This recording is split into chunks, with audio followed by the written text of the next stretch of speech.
Hey there, it's Jenny, and I am so excited to share with you how I am planning in my functional 8x10 soft-bound Erin Condren teacher planner.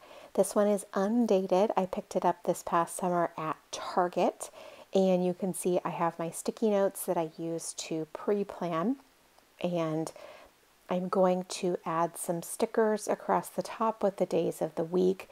I often use stamps. I sometimes use stickers. I go back and forth. Certainly I've been on a sticker kick recently. It's not, I just go back and forth. So there's no real rhyme or reason. I've been loving these from Fern Creek Stickers. I will link up the shop below. They were like a custom type one, but not like, oh, super exclusive for Jenny. No, just like a listing in her shop. And then I am adding these tiny little circle ones. For whatever reason, I really love this combo. Again, you might be looking at it and thinking, what? Why do you love this combo? I don't know. I couldn't even begin to explain it to you, but for some reason I do. So this is what I do. I love the dates across the top, and then I love my categories along the left-hand side. This helps me break each one down. It's like crazy functional for me. I love to use these two stamps to do this. I use this one by the ton where I break it down from things that are noteworthy, like things that are important for today, things that are happening, like appointments, activities, things like that, work things that I need to get done, other to-dos like personal home to-dos, and then just things of note that I like to keep track of. So those are my 5 categories. I use 3 of these stamps from the ton, and then I use 2 of these from the Everyday Explorer stamp set. This is probably just about my favorite stamp set right now. I use these, there's 4 of them that I use. I use 2, and then the following week I use a different 2, and I alternate back and forth. That's how I go about making sure that I'm alternating them, because I really enjoy, I think that seems like then I get a good balance. Anyway, so this week I definitely messed up what I have been doing, but I'm actually really excited to see if the change in the order, so along the left-hand column, I don't normally use the order that I did this week. I got a little bit turned around. I'm actually really excited to see if I like this balance better. So hopefully next month when I come back to you with a plan with me, I can report back if I remember. These stickers are from a wonderful shop I will link to you below. I believe it's Audrey Okia. I don't have the stickers in front of me, so that's why I'm saying I believe. I just don't remember her last name. I know her first name is Audrey, and I believe it's something like Okia, but I will link it below. I absolutely adore her art, and these were just such a treasure. I couldn't wait to use them.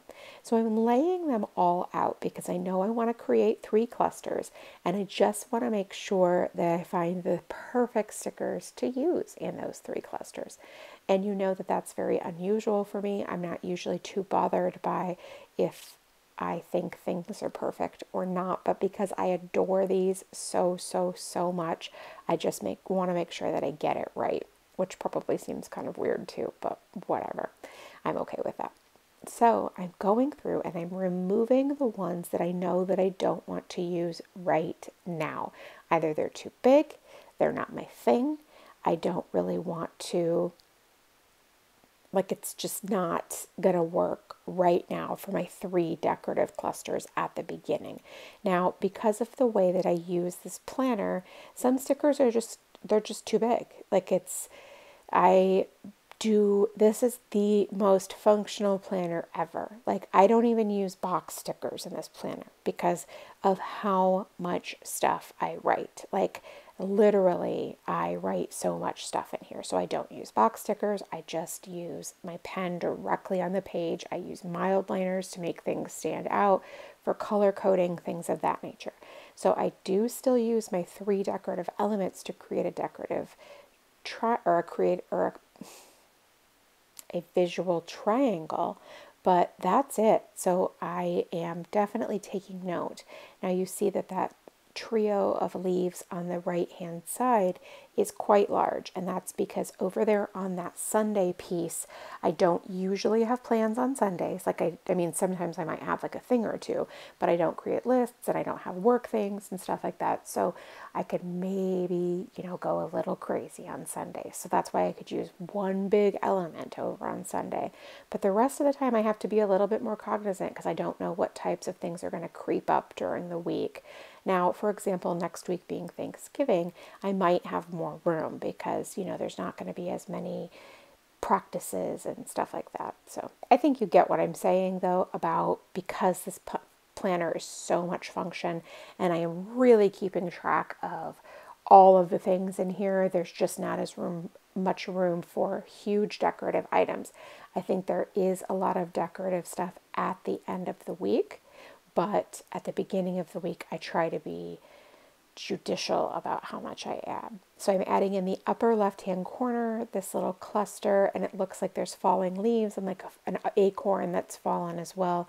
And then down in sort of the bottom right, I have this little, what reminds me of a leaf pile. I don't know if that's what was intended or not.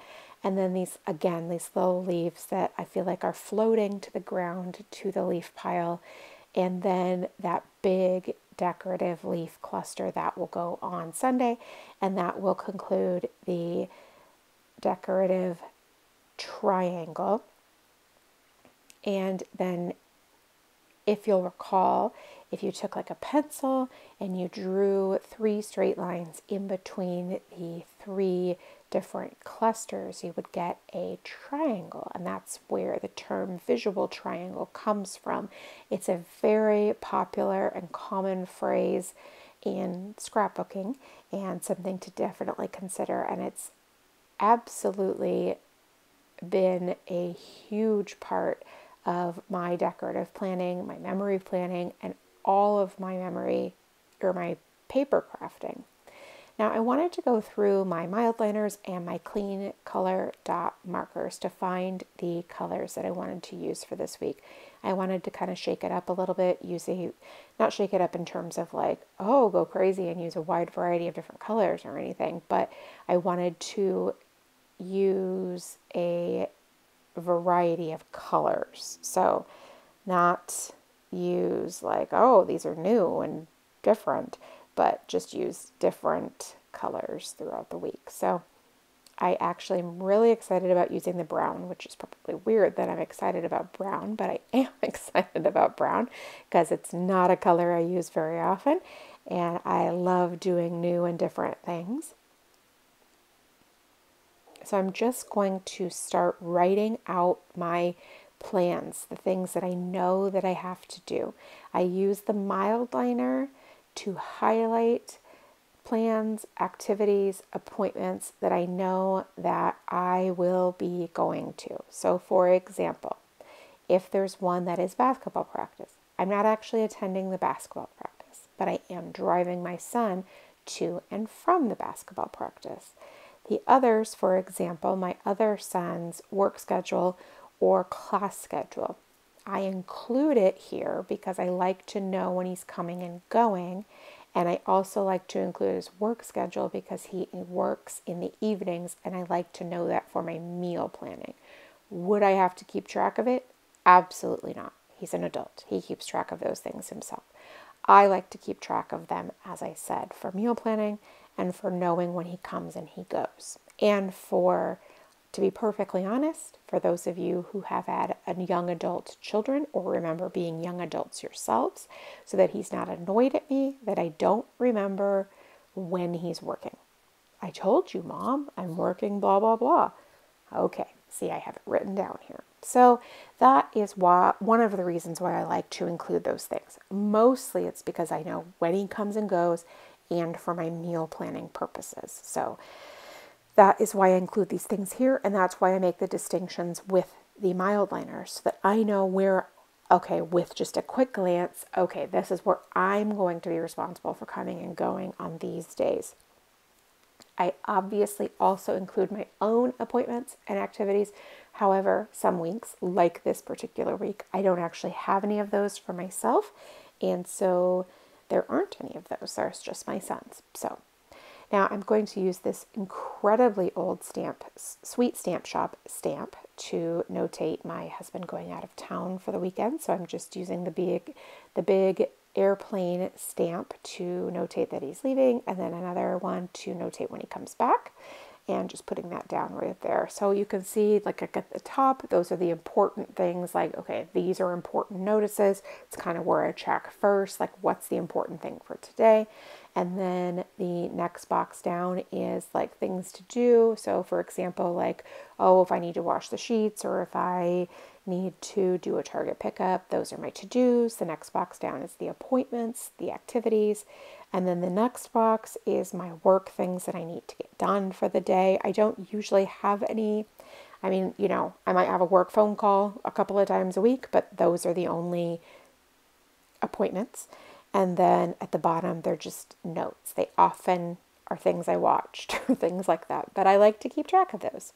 All right, so now I'm just stamping the last couple of things, and that is it for me for this week. Thank you so much for stopping by and watching. I really do appreciate it. And if you have any questions, please leave them in the comment box below, and I'll do my best to get back to you. Thanks so much, and make it a great day.